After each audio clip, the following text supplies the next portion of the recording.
fusani sanuni wariye dunga more dunga ka fusani sanuni wariye kemine je share boyo isense kemine je haidara yo jama be ko angata kemine je share boyo isense kemine je haidara yo jama be ko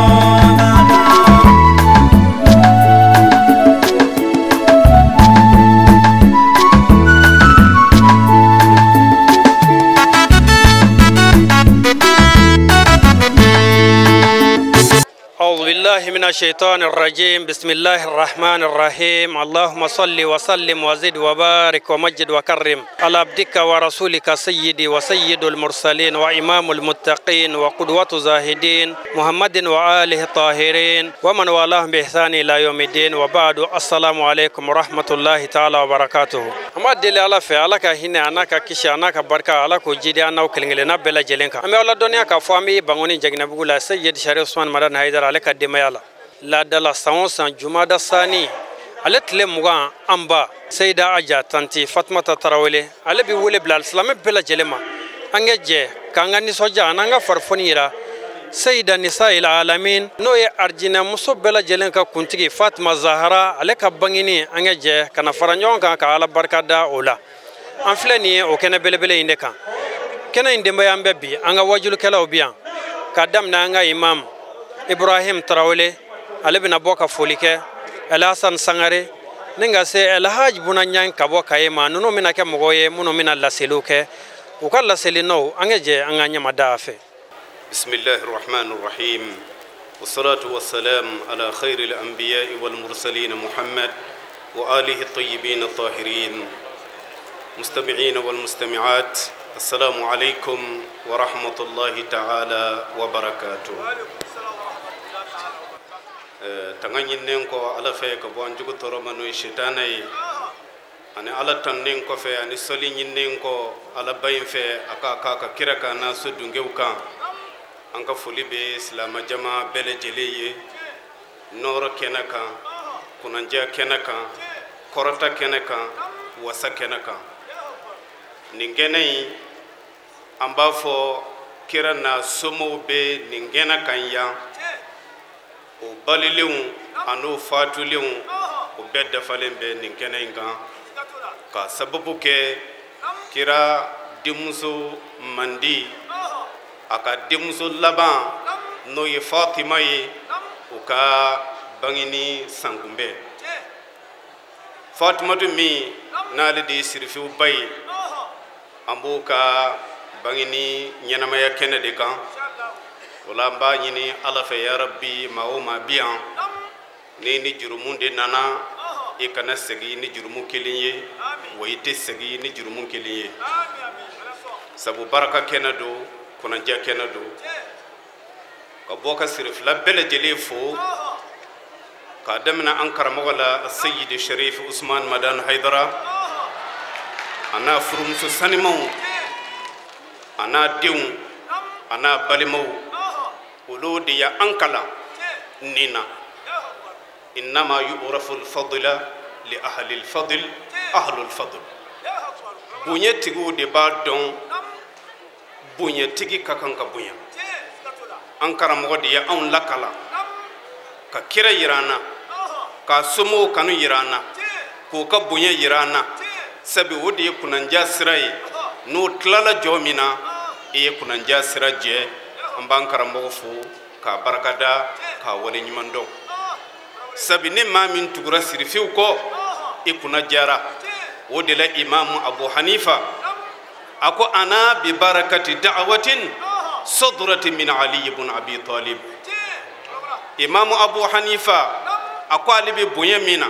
alay dodi min kalfala alay bunyamin karfala alay joyoro min dama ko asabu mo soro do wera fede Ali ibn Abi Talib ka duwawu abode kono min bora ale wolo fala afakumba majigi Ali ibn Abi Talib ye aba laja abi tugako akanumbala o sababu de koson o baraka ali imamu Abu Hanifa ya ka karama soro wala ni aw bele jele nyon soro sirfu ka kena kanya bonya kena kanya aw bele jele de togo ye ko ma kunan diw amba nyina ala fe ala man ko naw jara ala ma laban ko nyuman dirama ceni muso ka nyina ala fe ala kan be kuna ja ala kan be labanye anga jamana gele ba kono ala ka ke nin kene bonya kama gele yo ala ka wuli fitna min be jamana kono ya rabbi ala ka ban fitna ya ala ka ban ka faleni kunan jeni bonya ni karama ni nyon famu ye usebe ala ya ala ko kanye ala ko kaka ala ya koson ala ko kaka kira koson ala ko ke sigoro bonya koson ka nyina ala fa ankara mo munum be na kumanye ni muso bayin kan ala ko nen sabati ala ko nen sabati ala ko kaka ala ya koson ka ambaw bele jelefo ulu munu no bi joni ni musakaw ye ka nyina ala fa ala ka ko ye shiye ala ka ko ye keneye ka ko ye baraka ye udewna ala ko kaka ala ya koson wassalamu alaikum wa rahmatullahi ta'ala wa barakatuh ambade wambani na ala fa ya rabbi ansigila herela ala ka wuli herela amin ala ka here ka ambela jere amin ala ka ustura amin ala kana labla amin amin an karamgo ba ambani na ala fe no sayyid sharif usman madan haydarai shijani kenaya be ala bolo ala ko dama amin sagoy mi ala ko kay fara mi ala ka dono che amin ala ka dimbaya bela jele kolosi amin ala kara bonya ko son amin o ko fe ka foli kerengere ko nyeshi ambala kawma minu nye ampo yesrifla che olu minu kera nin kene bay sababu ye sikatola amba nyina ala fe ya rabbi ala ka nyemme ula amin amin nin kene sanwosa nam imam al fatimatu zahra nam hasan nam husain sanwosa nuka bangeni sanyele mausira nam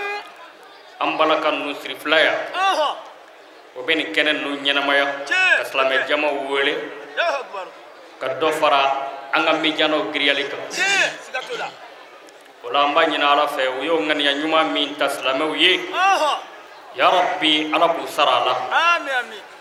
ala ko kanya ala kira punya koso akaram ko koroma koso amin salli ala rasulil karim salim sare o ko fe mbadi nam ambe zahraw de ka kene ka shina inshallah sayyidatu zahra alayha salam nam ambale de ka kene ka shina bonya kene do karama kene do allahu akbar jurumu yafa kene do ala soro kene do allahu akbar sangare zahra nam ambi sigiya kaseka baraji soro ne zahra ko foli mais anti zahra ko fo wala sa akadon allahu akbar sabu ala zahra fo kira zahra fo hasan ye zahra fo husain ye zahra fo ali ya fo melekaw ye zahra fo ankara mo no ye sayyid sharif usman madan haydarai ale sayyid zahra nam ayaka bunyaw fo okuma foy matu bli mimma fo allahu akbar abafara wala manyina ala fa sayyid zahra nam ala ya rabbunya koso ami here fon fanyini ya rabbi ala ko no ya anaw bele amin amin ala so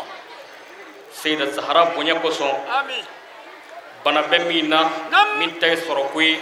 min tay fenwore amanyina ala fa ya rabbi nimso bayin koso ala ka bele jile no ya amin amin kiram bayin do horoma koso amin salli ala rasulillah salim samari wala shina mina dakrunya fla fodro ka dingaram gomo inshallah wala wala nala sona man zahra ko ale bina baraj allahu akbar sayyidat zahra nam alayha salam ale de ala kira demso bay demso mi nam ni ala kira re furumuso folo no ye Khadija bint Khuwailid o demso yi allahu akbar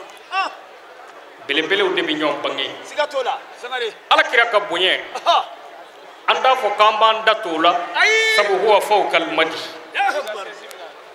shair do fo ako ara kull madhin fi nabiyyi muqassira وإن بالغ المصنع عليه وأكثر إذ الله أصنع بالذي هو أهله فما مقدار ما تمدح الورى عليكو مامي أني نغرا كوي بتانو نغا إدى مسي على كرام مونا أكو هو فوق المدح كو على نيبا على كرام كو بتانو سافي ale mana kuma labɛn ko bi ala kira tanu n'o ye ko b'a sɔrɔ ko kira b'o bɛɛ sanfɛ ko kelen mun kɛ ko ale y'a dadi ka bɔ kira tanuni ma o kuma musoba min ye Fatimatu Zahara muso min y'a bange o de ye Kadija ye belebelew de bɛ ɲɔgɔn bange Kadija ale de ye ala kira furumuso ye furumuso min ye kira furumuso fɔlɔ ye min ye kira ɲɛji cɛ kabi dekun waati ala ti sɔn Zaharaw ka bɔ bala ba min tɛ ba sanuma ye o de kama n bɛna dɔɔni fɔ Kadija ka dɔrɔn ka sɔrɔ ka tɛmɛ Kadija kuma min kira cira n'o ye Muhammadu bin Abdullah dekun y'a sɔrɔ tɔɔrɔ y'a sɔrɔ ɲɛni y'a sɔrɔ jɔnni y'a hakili sigi k'a ɲɛji cɛ o de kɛra musoba in ye n'o ye Kadija ye a ko kira ma n ka nafolo y'i ta ye ni y'i ta ye a bɛɛ lajɛlen y'i ta ye wa a ta a ka di ye cogo min i k'a kɛ ten wa i k'a dɔn ko kunnadali t'a kɔfɛ o de kama a sɛbɛnna histoire kitabu dɔw la ko muso in ye nafolo min di ala kira ma ka diinɛ dɛmɛ ko a valeur bɛ se ɲɔgɔn bɛ 80,000 ma a y'o bɛɛ di ala kira ma sallallahu alaihi wasallam ka se ka diinɛ in dɛmɛ k'a pousser ka s'a seyɔrɔ la ni dekun fɛn fɛn ye ala kira sɔrɔ a b'a fɔ i muɲu i hakili sigi i k'a dɔn ni dekun ninnu bɛɛ bɛ taa laban min na o ye hɛrɛ de ye ne ɲɛ b'a la ala t'e labila sabu i bɛ sinji tugu i bɛ dɛsɛbaatɔw dɛmɛ i bɛ tiɲɛ fɔ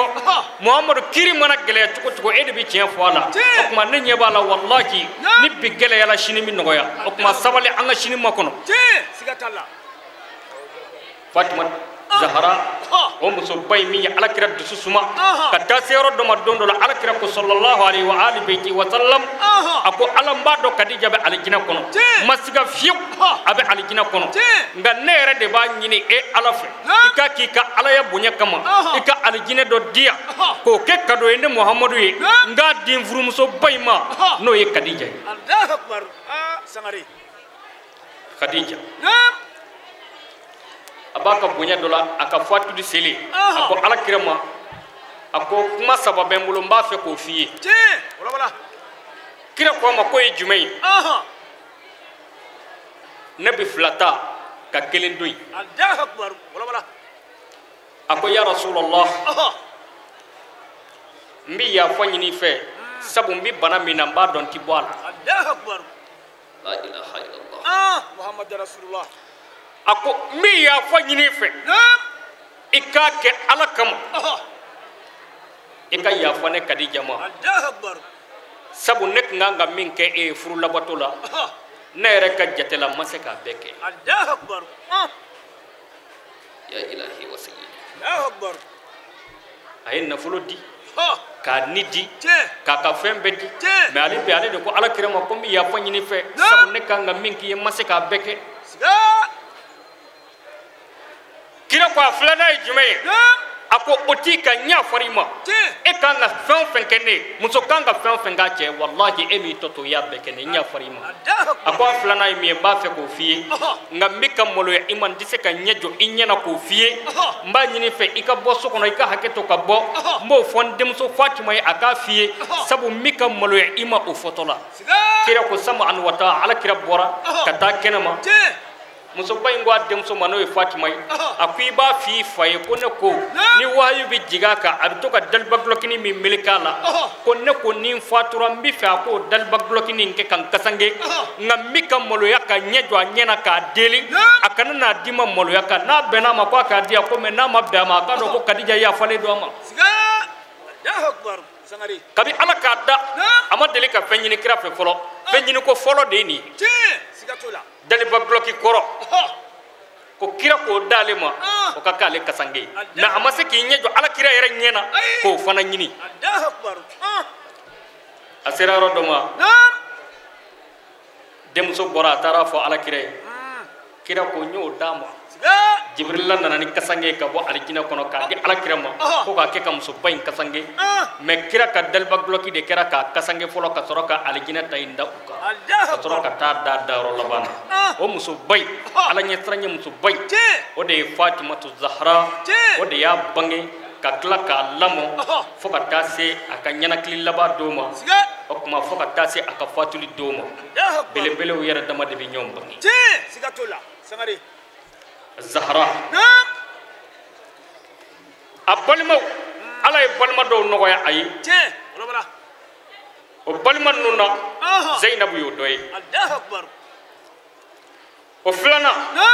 rokiyatu yo doy o sabana kulsum yo doy o nanina kasim yo doy o turuna abdullah yo doy o warona ibrahim yo doy ale yere minye fatimatu zahra ale de bika wolo blanay allahu akbar sangari adewke allahu akbar ay deminu zoro hasan bola allahu akbar husaini bola muhsin bola allahu akbar zainab bola kulsum bola allahu akbar olu pele nu akera olu ka nyanamaya sababu ye minu ye jiye bo dibila bi ka bla yele la aslama angana nyana zaharaw ko sabu ambe here mi nabbi zaharaw de o here yiri juturu ambe sigile fla usman bi allahu akbar sangare wuli bali zahra bile al batul ay yiri sumba min turu ambe fla ko de sumana allahu akbar wuli bali zahra abang yoro histoire tigu fora nyongo ula ko sube nga aw minta zahraw abangina makka jumada kalo klimuga zahraw bangina allahu akbar ala kiraka cidenya o sanduruna watula kako ala kiraka cidenya nye sanduru zahraw bangina samba min nanaka alikaba takabwa plasila pew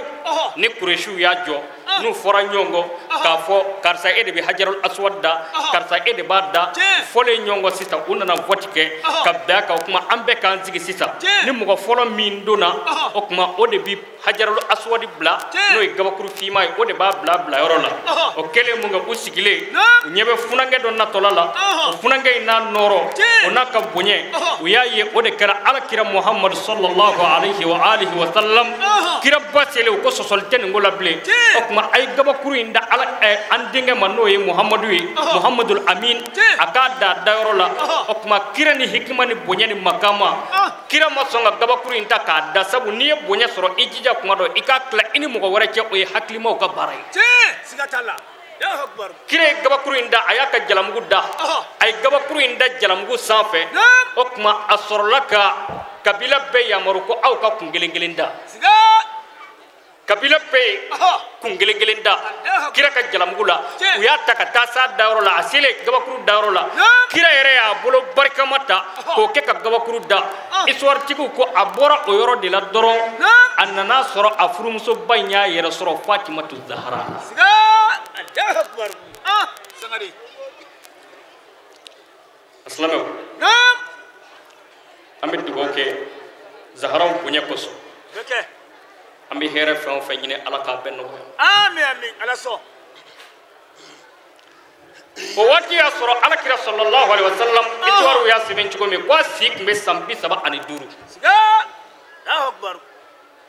isor tigi do ko fo chugo la ko ya asro fatimatu zahra abi bangi do me ko ya asro ala kira shik me samuka ani duru allahu akbar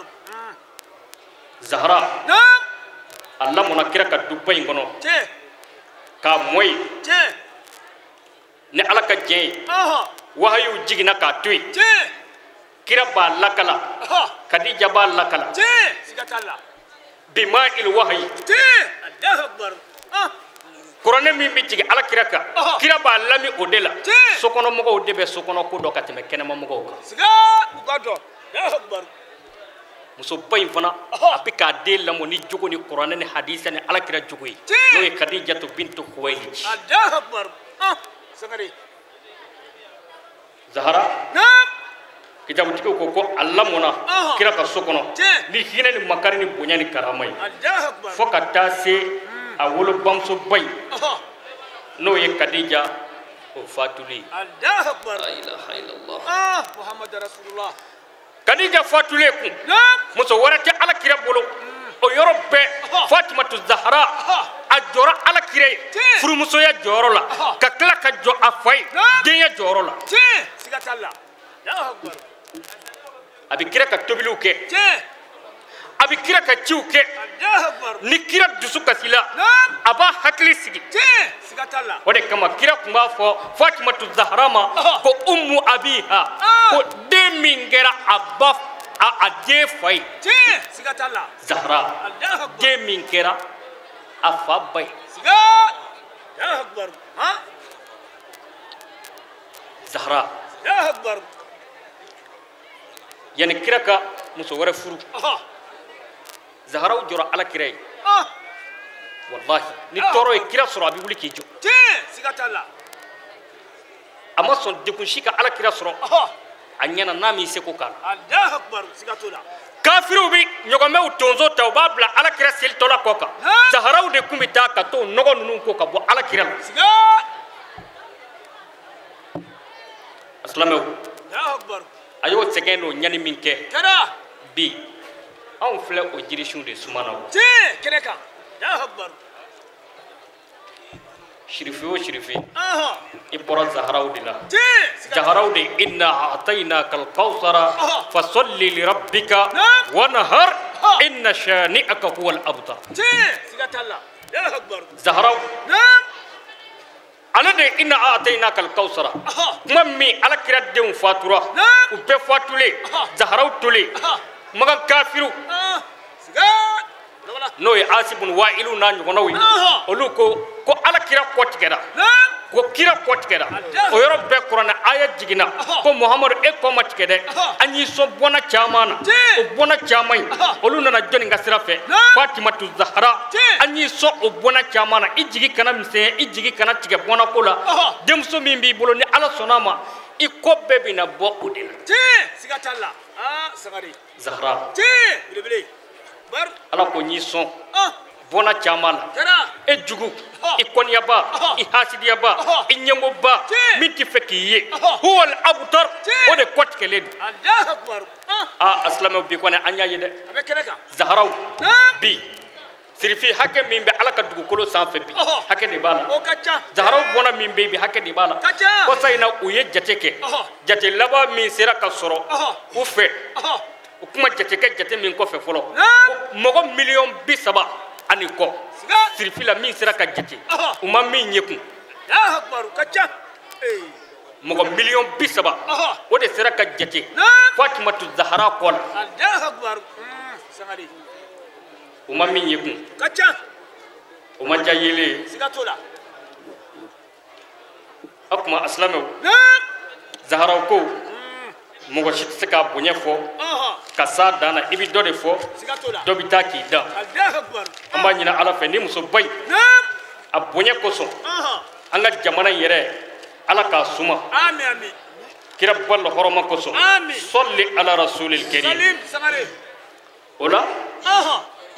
مرج البحرين يلتقيان بينهما برزخ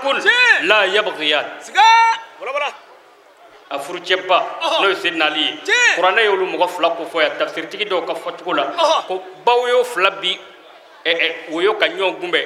la yabghiyani ko adoti danza ko doka bainakuma barzakun ko kangalabu ni nyonche adoti danza ko doka ko ba fla mi foraya bakile qur'ana kono ali ba flana Fatimatu Zahra kangala mi foraya wala saw kana dansa ko nyonga ko de ala kirey yakhruju minhum al-lu'lu' wal marjan ko marjan ni lu'lu' mimmi wala o de hasani ani husaini yakhruju minhum al-lu'lu' wal marjan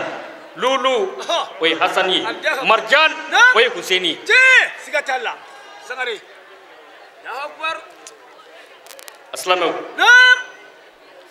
بآل محمد عرف الثواب الله أكبر وفي أبياتهم نزل الكتاب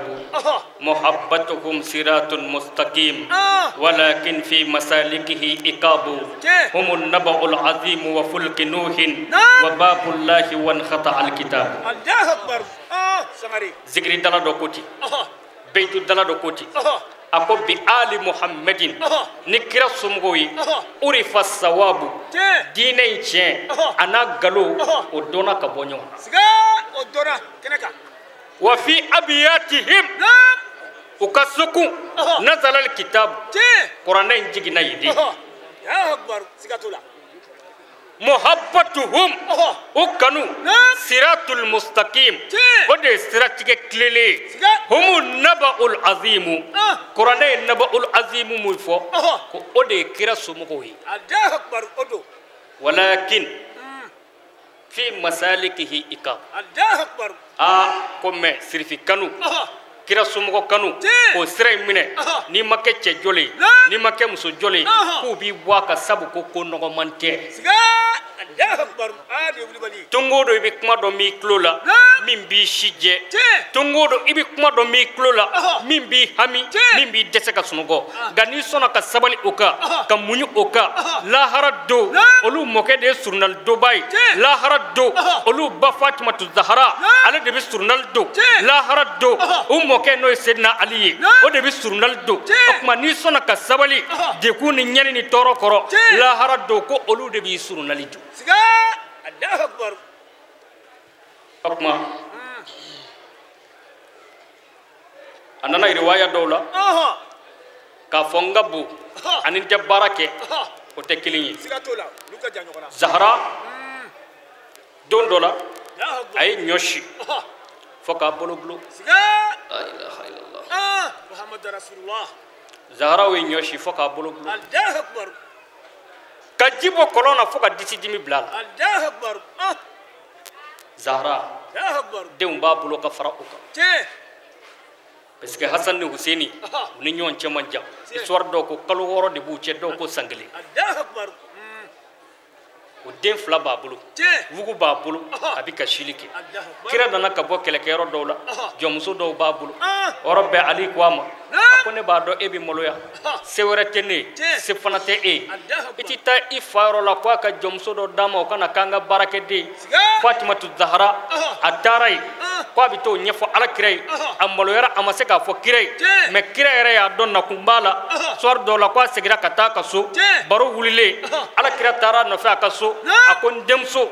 i kun nana ne fɛ ne kun y'a ta i ɲɛ kan ko dɔ b'i kɔnɔ i bɛ fɛ ka ko dɔ fɔ mais n y'a dɔn i maloyara jamakulu ma i ma se k'a fɔ mun de kun don a fɔ n ɲɛna ni n bɛ se k'a kɛ n k'a kɛ a ko ya Rasulallah kun bɛna min f'i ɲɛna i k'a dɔn dekun de bɛ anw kan yan tɔɔrɔ de b'an kan yan ka sababu kɛ se foyi t'an ye ne ye ɲɔ si cɛlasigi la wugu la n bolo gulonna n ye ji bɔ disi dimi ye n minɛ n bɛ tɔɔrɔ ni ɲɛni bɛɛ la o tuma n dara f'i ye de n dara n ko n b'a f'i ye ka jɔnmuso dɔ d'a ma o kana k'an ka baarakɛden min bɛ ne ni Ali ka baara dɔw kɛ n dara o de ɲɛ f'i ɲɛna mais n ye jama ye mun kɛ n maloyara n segira ka na o tuma komi i yɛrɛ nana ka ban sa n'a ɲɛfɔ fɔcogo dɔw la ko a ma se k'a fɔ ko fɔ Seydina Ali de y'a fɔ Alakira ye maloya fɛ o yɔrɔ bɛɛ Alakira ko Zahara ma kira yɛrɛ kasira ka ɲɛjiw jigin a silamɛw wallahi o ɲɛji dɔw bonya a ko Zahara foyi t'i fa bolo i fa bɛ se k'i jɛ min na a ko Zahara Ala ye e bonyani kɛ ne yɛrɛ ma diyagoya ye k'a sɔrɔ ne de y'i wolo Zahara nka i k'a dɔn n bɛ siran jɔnmusow bɛ yen n bɛ se k'o d'i ma nka ne bɛ siran n bɛ siran ko fila ɲɛ a fɔlɔ ye min ye mɔgɔ 400 bɛ ne ka misiri kɔnɔ yen Zahara olu bɛ surafana min dun bi a t'u bolo ni ne ye jɔnmuso ta k'o di e ma o ka na e ka baara kɛ k'a sɔrɔ olu dala dumuni t'u bolo mɔgɔw bɛ na mun f'i fa ma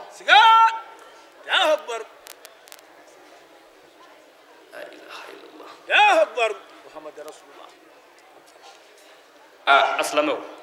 hali maa tun ka sɔrɔ ka nin fɔ kira ye k'a sɔrɔ denmuso in m'a fɔ n'o kɛra a tun bɛ se k'a kɛ ni dɔ kun sɔrɔla k'a fɔ Alakira ye ko dekun b'i denmuso kan dɛ an nana ni jɔn minnu y'o dɔ d'a ma wallahi a tun bɛ se k'a kɛ mais denmuso y'a ɲini a fɛ a ko n tɛ se sabu n bɛ siran mɔgɔw ɲɛ kira ko flana mi akoni mbarake jala sigi barado iyere washi الله أكبر sabu bisra Allah harado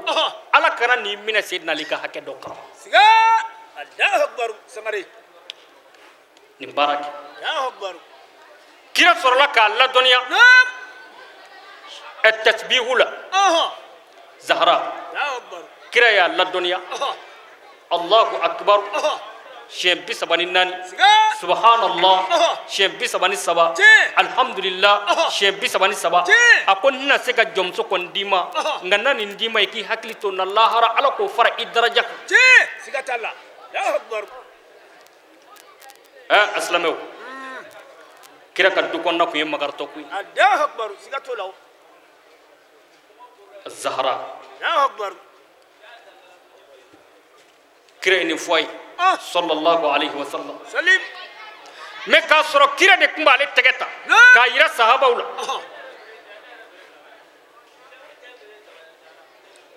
kira ko akon na man indoni ne fatima yi الله أكبر سيجا تلا na ya don fana fatima do الله أكبر man ahabbaha faqad ahabbani wa man abghadaha faqad abghadani سيجا تلا ni kira ni ve ikira ni kira fe ni banana ni banana kira la الله أكبر أفرطا ni ni nyeji bo ni kira nyeji bo ni ni kashi wallahi yene mamadou kasi كنكا ga ni ni dusu suma yene kira dusu suma سيجا الله أكبر aslamo ala ka ye ka kila ka yira kira la ko ni jama kulu bay نعم nunu ma fara nyonga foi kama ko fo fatima tu zahra je ka se ka lakudon ka bangeni do don ka ado ko ni musoye ani muso to te kilenye valeri bala ka se ka valeri ira je ka don ni jama inga se ka fara nyonga ta ala ko ye ala kira ko ye la harado billahi anjigi be ala ka surnali kanini kenen سيجا تلا سنغري يقول بالي anjigi bi ala ka surnali ka nini kenen nuyi الله أكبر يقول بالي ne ni nge fama o fama ye wallahi نعم abi ko nyumando سيجا تلا fama min ga fisa fama be fama mi ye fon sere ka teme fama be ka o de ala fama yi عليه دو أكله aywa zahra الله أكبر la harado angal fabila أيامنا الله أكبر surnali bi e fade bulu on huna se ka ye kile la ble الله أكبر ka eto sumana ka soro ni kenen zigira ekam الله أكبر أوتك سنغري zahra ya rabbi yala keneko والله aba kanu baw nyina ala kira koti la hara keneka koni bagoro babe mi سيجا تلا أبيا aba bago chew gereya سيجا kiri bi tige ka ba نعم la hara kile ko min fora zaharaw kanu baw bi nyingali ke minu nya kanu acien ko bi nyingali ke ko kuma fora kile biya a fora toro biya a fora nyani biya on dum ma fenyal سيجا الله أكبر se ko yew أوتيه الله الله أكبر aslama wa mbanyina ala fa ya rabbi ala kan to zaharaw bunya ko آمين آمين على صوم wala silamɛw an sigira hɛrɛ la ya rabbi ala k'an wuli hɛrɛ la آمين ala k'an bɛɛ sagow d'an ma آمين آمين ala k'an labanw ɲɛ آمين ala ka n'an labila آمين آمين ala ka n'an malo آمين an bɛ sira fɛn min ye tɔɔrɔw la diɲɛ ni lahara ala ka don an n'a cɛ آمين آمين an bɛ min ɲini hɛrɛw la ala k'a bɛɛ nɔgɔya آمين ala k'an jurumu yafa آمين ni kira hɔrɔma ye آمين ni kuranɛ barika ye آمين آمين salli ala rasuli سليم o kɔfɛ n'an bɔra yen yanni an ka don an ka baara kɔnɔ نم an b'an ka sababu barika da جه k'an ka sababu waleɲuman dɔn جه n'o ye an ka qa'idu ruhi ye nibrasu zamani جه sa'adul awani malazul anami ali maqami الرحالة الجوالي في البقاء والعمصار دائيا إلى الجبار مغير المنكرات فعال الخيرات جده ناصر الحق بالحق السيد الشريف عثمان مدان حيدر أمد وكاي كرمغمي نانا نكا على كرانينا فيمبو أنا n'a nana ka kuranɛ wasa Allahu Akbar. sirifikɛ ka ɲɛnamaya bɛɛ kɛra Ala de Tiɲɛ. bi dugu jɛli Ɔhɔ. k'a daminɛ sɔgɔmada fɛ 10 heures Ɔhɔ. fo ka taa se wulafɛla 18 heures ma Ɔhɔ. karamɔgɔ jɔlen don a sen kan Siga. mantonw hinɛ minɛni na o ka se ka Ala ka diinɛ faamu Tiɲɛ. Allahu Akbar. a ye dugu min kɛ a ka ca dugu 7 ye bi Ɔhɔ. a ye min boli dugu jɛli ni bi cɛ kilo 100 ani kilo 60 Ala nɔfɛ diinɛ ka se ka jɔ Allahu Akbar. san 40 ni ko a bɛ nin baara de la Tiɲɛ. Kɛnɛ kan. karamɔgɔ a sara bɛ Ala de bolo A b'a tigi bolo. ɲumankɛlaw kan ka tanu u ka ɲuman na Tiɲɛ. Siga t'o la. minnu mana kɛ a kan ka fɔ Allahu Akbar. sirifikɛ a y'a seko kɛ Ala ka diinɛ na Kɛra. diɲɛ lafiyara bi na a ye Tiɲɛ. Siga t'o la. jamana kisira n'a ye Ɔhɔ. danbe sabatira n'a ye Tiɲɛ. hɔrɔnya sabatira n'a ye Ɔhɔ. jogow dilanna n'a ye Tiɲɛ. furuw dilanna n'a ale ye Ɔhɔ. balimayaw dilanna n'a ye Allahu Akbar. sinjiw tugura n'a ye O tugura. Siga. an bɛ dugawu kɛ ya rabbi Ala k'a mɛn an bolo Amin amin. Ala sɔn. Ala ka don an n'a juguw cɛ Amin. sirifikɛ ma foyi ɲini ni diɲɛ ye ni hɛrɛ tɛ Tiɲɛ. diɲɛ bɛɛ a ye bɛɛ kanu ni hɛrɛ de ye Tiɲɛ. nka ni maa min ko i ti fara a la Ɔhɔ. Ala ka kungo da i kunna min b'i ɲinɛ a kɔ Amin amin. Ala sɔn. silamɛ a y'a saniya k'a jɛya ya rabbi Ala k'a kɔrɔta Amin amin. Ala k'a kɔlɔsi Amin. ni kira hɔrɔma ye Amin. salli ala rasuli Salim Nyang. o kɔfɛ n'an bɔra yen Ɔhɔ. an b'an baw fo Bɛ fo. k'u barikada k'u waleɲuman dɔn Tiɲɛ. karamɔgɔ kɛra ladegeli fɛn ɲumanba ye Ɔhɔ. a ka denbaya kɛra ladegeli fɛn ɲuman ye Tiɲɛ. Siga t'o la. mɔgɔ caman b'i jɔ Ala ye Ɔhɔ. i ka denbaya t'a jɔ i kɔfɛ fiyewu Ayi o ka ca. hali Ala ka kira dow Ɔhɔ. u musow y'u kɔbila Tiɲɛ. u denw y'u kɔbila u ma sɔn ka jɔ o kɔfɛ fiyewu Ala ka diinɛ ka jɔ Allahu Akbar. Siga t'o la. mɛ an ba ninnu Ɔhɔ. ninnu kɛra misaliya ye Kɛra. an ba ninnu kelen o kelen Ɔhɔ. halibetu ka ko n'a sera Ɔhɔ. olu de b'u ka nafolo don a la Tiɲɛ. karamɔgɔ y'a fɔ an bɛɛ ye nin kɛnɛ ninnu kan ko ale m'u bila a la Tiɲɛ. Siga t'o la. k'a dɔn u yɛrɛ ye Ɔhɔ. k'u ni kira somɔgɔw bonyani ka kan Ɔhɔ. olu de fɔlɔ kan k'u bonya yira diɲɛ na k'u valeur yira Tiɲɛ. ka nin kɛnɛ ninnu ɲɛnamaya Ɔhɔ. n'u ka nafolo ye Ah. k'a ɲɛnamaya n'u ka fanga ye Tiɲɛ. k'u seko bɛɛ k'a la ka sɔrɔ a ti ka kɛ fosi kosɔn fo Ala jati kosɔn Allahu Akbar. Siga t'o la. u ye an jigi fa Fɔra. u ye silamɛya jigi fa Allahu Akbar. u kɛra an ɲɛw jɔyɔrɔ ye Tiɲɛ. u kɛra misaliyaw ye an ye Ɔhɔ. u tilala ka kɛ misaliyaw ye dɔnnibaa du bɛɛ ye Tiɲɛ. Siga t'a la. an bɛ dugawu k'u ye Allahu Akbar. Bɛ k'a kɛ. daminɛ an ba la tan jara Nam. ka taa se an ba ma tanti fatima Ɔhɔ. ka taa se an ba ma tanti aisha Tiɲɛ. ka taa se an ba ma tanti halima Ɔhɔ. ninnu kelen o kelen Nam. ni sirifu ninnu ka ko sera Ɔhɔ. k'a daminɛ an ba fatimatu zahara Ɔhɔ. sedina ali Tiɲɛ. sedina husein Ɔhɔ. sedina hasan Tiɲɛ. ninnu y'u ka waatiw ta k'a tila u ni ɲɔgɔn cɛ Kɛra. Kɛnɛ kan. k'a denw ɲɛnamaya Ɔhɔ. k'u seko bɛɛ k'a la Allahu Akbar. u sara bɛ Ala de bolo A b'a tigi bolo. olu de fɔlɔ n'a kɛli ka kan Tiɲɛ. Kɛnɛ kan. sabu Ala y'o de fɔ kira ka denbaya ye Ɔhɔ. ya nisa annabi lastunna ka ahadin min annisa'i in ittaqaytunna Siga.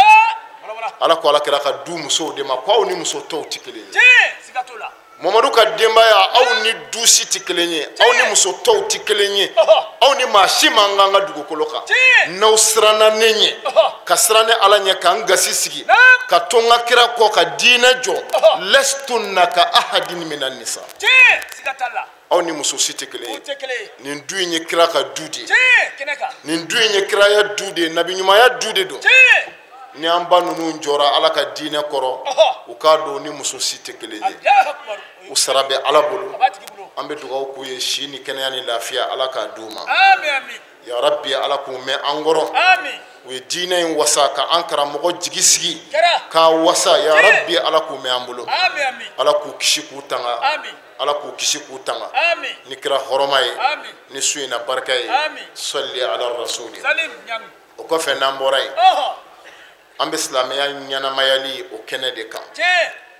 sabula mɔgɔ dɔw bɛ yen Ɔhɔ. olu yɛrɛ de ye diinɛ ye Allahu Akbar. n'olu ma dɔn diinɛ ti dɔn Tiɲɛ. n'olu ma yira diinɛ yɛrɛ tɛ se ka kɛ Allahu Akbar. Siga t'o la. mɔgɔ dɔw de ye diinɛ ye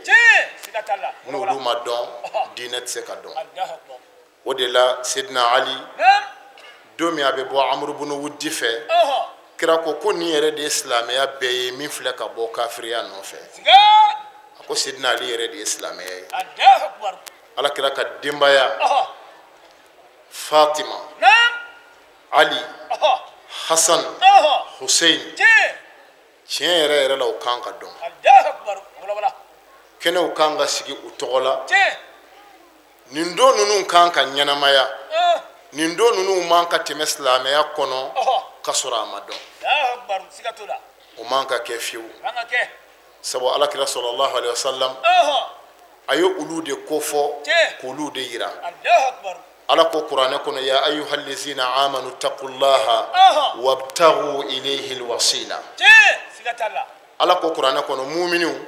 ay sira ala ɲɛ nka ka do ala ti sɔrɔ ten bɔ siraw de bɛ ka se ala ma sababu de bɛ ala bɛ sɔrɔ ni sababu mun ye ayo olu ɲini pour que aw ka sɔrɔ an ba Fatima ko k'a kalila ala la wasila min fɔra ala fɛ kuranɛ na ko ala tɛ sɔrɔ ni o sababu tɛ ko o sababu tɛ foyi ye ni olu tɛ ko ale Fatima n'a denw de don ni fɔra olu kɔ i fɔra ala kɔ ni fɔra olu kɔ i fɔra diinɛ kɔ ni fɔra olu kɔ i fɔra kira kɔ sallallahu alaihi wasallam ko olu de ye wasila ye an ba Fatima alayha salam nin kɛnɛ ninnu kan ka sigi a ye k'a ɲɛfɔ silamɛw ye o de la an karamɔgɔ kumana ko ale Haidara mɔnɛna parce que a kɛra Haidara ye a ko wallahi n'ale kun tɛ sirifi ye mɔgɔw kun bɛ alakira somɔgɔw dɔn jɔnw dɔn mɔgɔw kun b'a dɔn sirifiw ye jɔn ye n'Haidara kun ma kɛ sirifi ye ko sirifiya kun bɛ dɔn sabu ale b'a dɔn mais a fɔ man di o de kama su in na fɛn dɔw tɛmɛna an ba Fatima ani alakira ani Seydina Ali ani Hasan ni Hussein u mɔgɔ 5 ko dɔw tɛmɛna u ni ɲɔgɔn cɛ alakira y'a baro la kali tarikuw ma dogo Seydina Ali ye kira ɲininka ko la kira ko Seydina Ali ma ko n kalila ala la ni silamɛw ma nin baro in dogo ni silamɛw ma sɔn ka nin dogo u ye kɛnɛw sigi ka nin baro in lakali ne Muhamadu kalila ala la ni bɛ ala min bolo nin baro in ma bɔ kɛnɛ si kan fo ala ka yafa maa o maa tulo donna baro la fo ala ka yafa a kɛnɛ sigiba bɛɛ ma k'u filɛ n'a ka hinɛ ye Seydina Ali kabakoyara kira ko n galela ala la nin baro in ma lakali kɛnɛ si kan ka mago dɔw to a kɛnɛ sigibagaw la diɲɛ mago dɔ la fo ala ka wuli Fatima ni e Ali ni denw kosɔn fo ala ka wuli aw kosɔn ni silamɛw ma sɔn ka nin dogo n'u sɔnna k'a lakali fo ala ka hinɛ diɲɛ na a kosɔn o de kama an y'a kanu su in na k'o baro de lakali ka nin baro in lakali Fatima kan an ka se k'a dɔn Fatima ye jɔn ye an ka se k'a dɔn Fatima denw ye jɔn ye kira ye mun f'u kan ala yɛrɛ ye mun f'u kan insha allahu waati fitinin min b'an bolo an bɛna dɔɔni fɔ a la nka an bɛ muso de ka kɛnɛ kan muso min alakira sallallahu alaihi wasallam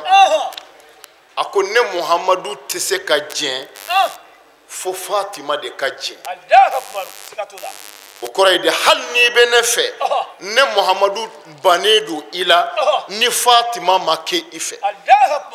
ma raditu hatta radiyat Fatima ne Muhamadu tɛ se ka jɛn ni Fatima ma jɛn sabula ala bɛ dimi ni nin muso in dimina ni Fatima dimina ala bɛ dimi ni ala dimina ne Muhamadu tɛ se ka nisɔndiya ni Fatima nisɔndiyara ala bɛ nisɔndiya sabu ala y'a kɛrɛnkɛrɛn ala y'a sugandi ala y'a bonya o la bonya ni hɔrɔma min bɛ nin kɛnɛ in na minnu kɛra sababu ye k'a d'an ma ala ka hɛrɛ k'a n'u ye o la a bɛna da don baro in na n'o ye hadisul kisa ye alakira sallallahu alaihi wasallam birifini min kɛra kabako birifini ye sirifila duba kɔnɔ ni jibirila farala a birifini donbagaw kan insha allahu ni alakira ko n'a baro bɔra yɔrɔ o yɔrɔ ala bi hami gɛlɛnw wuli ye ka jurumuw yafa ye ka hinɛ kɛ ka jɔnw labɔ ye sabula u tigiw kɔsɔn ala bi sɔn n'ala sɔnna an bɛna an da don a baro la k'a walawala dɔɔni naam عن جابر بن عبد الله الأنصاري أكو أني حديثا من أكبر جابر بن عبد الله الأنصاري نعم عن فاطمة الزهراء عليه السلام كو فاطمة الزهراء ويبروين لك لي على كجيم بفاطمة ما بنت رسول الله صلى الله عليه وسلم على كرا ديمسو فاطمة أم بالي مينغا كنكا نعم قال سميت فاطمة أنها قالت أكو فاطمة كانتوني جابر بن عبد الله كماي ko Fatima tu ko ala kira sallallahu alayhi wa sallam ko kira nana don ale ka du kono don do la kira kunti fama Fatima ma wati be abita boala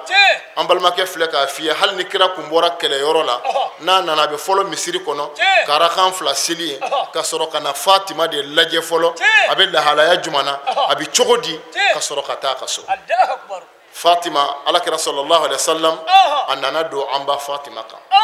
mana muna nana na dona ay amba Fatima fo foli bane kira tara dawro nyini Fatima ka du kono ayida ako Fatima ma ko nga birifini dobe no e kisa uliyamani ye ko annati ika birinka sabulan farikolo la fule do bi mbika bana somi soron farla dese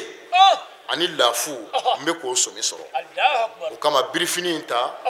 ikana birifini birin nka mko sombi se ka lafiya soro kira nana yida kuma mina kira yida amba Fatima kira e birifini min foye o yoro la kira amba Fatima e dugaw ke ako kira ma ko mbe tanga nyini ala fe mbe ala deli ala ki kisi ka bo desema ani la fuliya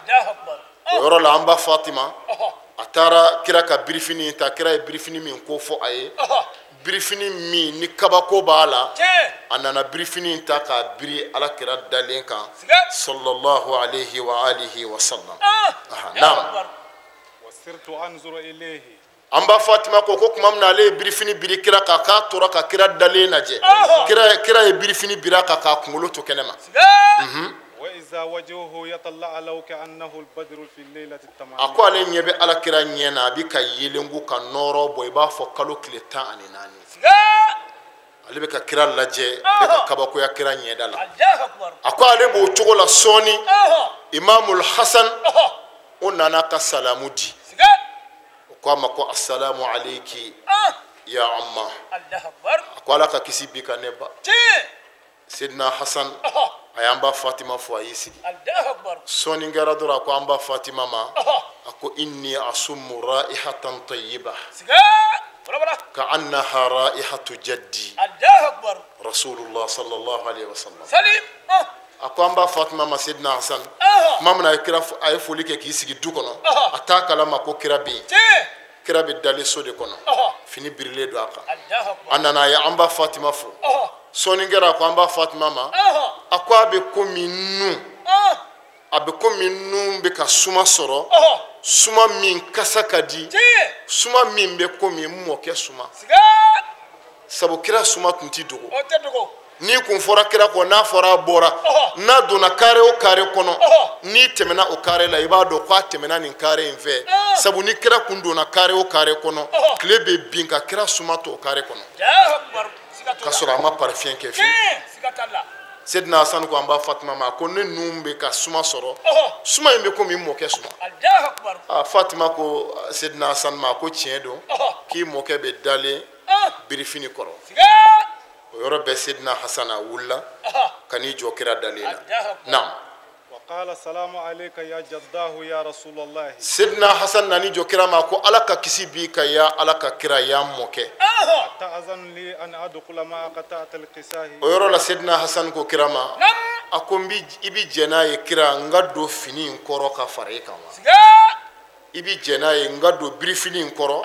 ka fara i kan Allahu akbar o yɔrɔ bɛ alakira sallallahu alaihi wasallam a ko cogo di Seydina Hasan ma na وعليك السلام يا ولدي ويا صاحب حودي قد أذنت لك o yɔrɔ bɛ kira ko Seydina Hasan ma a ko ala ka kisi bi kan di aw de ta ye nga ko ye mɔgɔw bɛ mi ko min na lahara a ko nje ni ma do ka fara an kan Allahu akbar ni mɔgɔ donna do bɛ fara birifini bonya kan n'o hakɛ sigatalla o yɔrɔ bɛ Seydina Hasan kira ye sira d'a ma k'a ka don birifini kɔrɔ Allahu akbar Seydina Hasan ni birifini kɔrɔ ta ka don ka da ka fara kira kan do fara la birifini bonya kan ka fara Seydina Hasan ka hakɛ kan Allahu akbar aha na وما كانت إلا ساعة وإذا بولدي الحسين waati foyi ma kɛ fo Seydina Huseini fana nana salamu di an ba Fatima ma alayha salam Allahu akbar a nani jɔ Fatima na a ko assalamu alayki ya amma naam فقلت وعليك السلام يا ولدي o yɔrɔ bɛɛ an ba Fatima ko Seydina Hasan ma ko ala ka diɲɛ b'i kan ala ka kisi bi i yɛrɛ kan Allahu akbar ya n den o yɔrɔ bɛɛ Seydina Husein a y'i sigi Allahu akbar a y'i sigi ka sɔnni kɛ a fana nun ye kasa in sɔrɔ sigatalla a balimakɛ n'a kɔrɔkɛ ye kasa min mɛn sisan n'a ye ba ɲininka ko nin ye mɔkɛ kasa ye Seydina Huseini fana y'o kasa kelen in sɔrɔ a ko an ba Fatima ma a ko a bɛ komi nun bɛ ka kasa sɔrɔ kasa min ka di n'a ka sanu kasa min bɛ komi an mɔkɛ suma Allahu akbar o yɔrɔ bɛ an ba Fatima a ko cogo di a ko Seydina Huseini ma a ko i mɔkɛ bɛ dalen birifini kɔrɔ ani i kɔrɔkɛ n'o ye Imamul Hasan u fila dalen don birifini kɔrɔ siga Allahu akbar o yɔrɔ la Seydina Husein a wulila o yɔrɔ bɛɛ ka n'i jɔ alakira la ka salamu di kira ma a ko assalamu alayka ya jadda sigatalla a ye kira fɔ ko kisi b'i kan ya mɔkɛ siga ala ka diɲɛ b'i kan n'a ka kisi falhamdulillahi rabbil alamin baden tebe shirfila la jabo an b'aw fo ka waliɲuman dɔn a ka ɲɛmadali la i n'a fɔ kɔrɔfɔ daminɛ na an y'aw ladɔnniya cogo min nin tun y'an ye Bangoni Jaginɛbugu la an karamɔgɔ ka denbaya la Seyid Sharif Usman Madan Haidara Seyida Fatima Zahra Seyidatu Nisa'il Alamin belebele min n'a bɔra belebele la ka tila ka kɛ belebele ka tila ka belebelew bange laada do ale ka bangeni waati mana se an ba Seyida Jatanti Fatumata Tarawele ale bɛ wele bila silamɛ bɛɛ lajɛlen ma an ka jɛ ka na o nisɔndiya kɛ ɲinanta in kɛra san 2017 marisi kalo tile 18 an b'a deli ala fɛ duwawu minnu kɛra ala wele minnu kɛra ala k'u minɛ an bɛɛ lajɛlen ma kɛnɛ in a tɛ sigi musakaw kɔ a dɔrɔmɛ minnu ni an ba ye a bɔ ani minnu ye a dɛmɛ a la ani minnu farikolo sɛgɛnna ala kɛ hɛrɛ kan n'u bɛɛ lajɛlen ka bila an ka mizaniw na k'an kuma bɔ diɲɛ na ani lahara shirifi ninnu bonya kama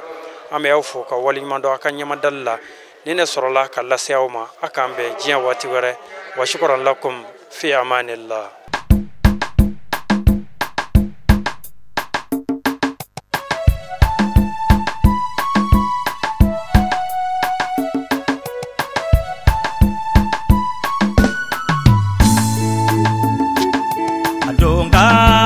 Haidara dunga ka fuzani sanu ni wariye dunga